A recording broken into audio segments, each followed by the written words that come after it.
Përshëndetje Arbëri dhe Drini, përralla që kam zgjedhur për ju sot titullohet Kanarina dhe elefanti. Në ishte një herë elefant dhe kanarin, që jetonin bashkë diku në një pyll.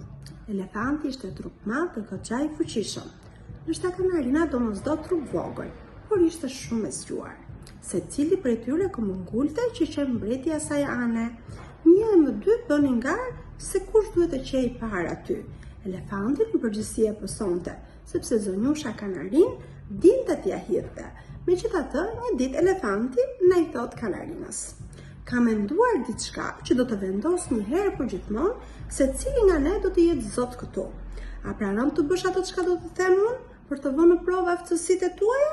Kanarina dha pëlqimin e vet.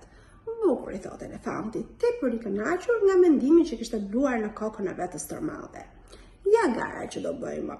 Kush nga ne të dy do të pi më shumë ujë se shoku, ai do të mbretërojë për gjithmonë."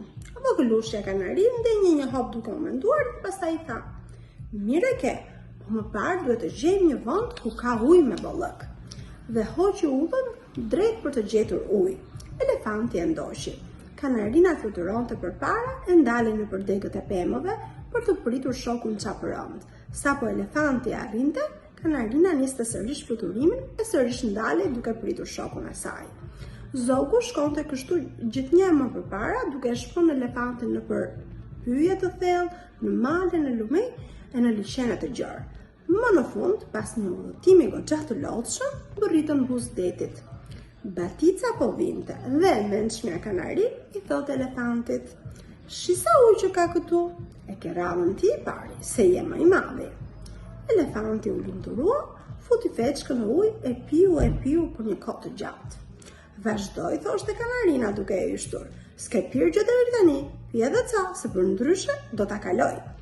Dhe elefanti detyrohej të pinte edhe më. "S'pas ke pirë hiç, ty po të mbulon ujë të tërin. Ja, shi edhe vetë sa po shtohet ujë."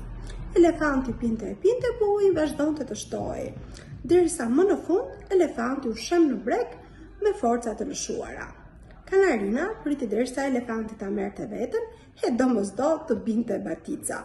Atëherë u lëshua buzdetit dhe futi sqepin në ujë dhe bënte sikur pinte. Priti një hop, pastaj duke u çapitur, ndoqi ujin që po tërhiqej dhe përsëri bënte sikur pinte ujë. Priti prap dhe vijoi kështu, derisa deti që tërhequr tërësisht. Atë çast u kthye nga elefanti dhe e thirri: "E shet shtëpir bëra, që atëherë në atë pyll mbretëresh është për herë vetëm kanarina."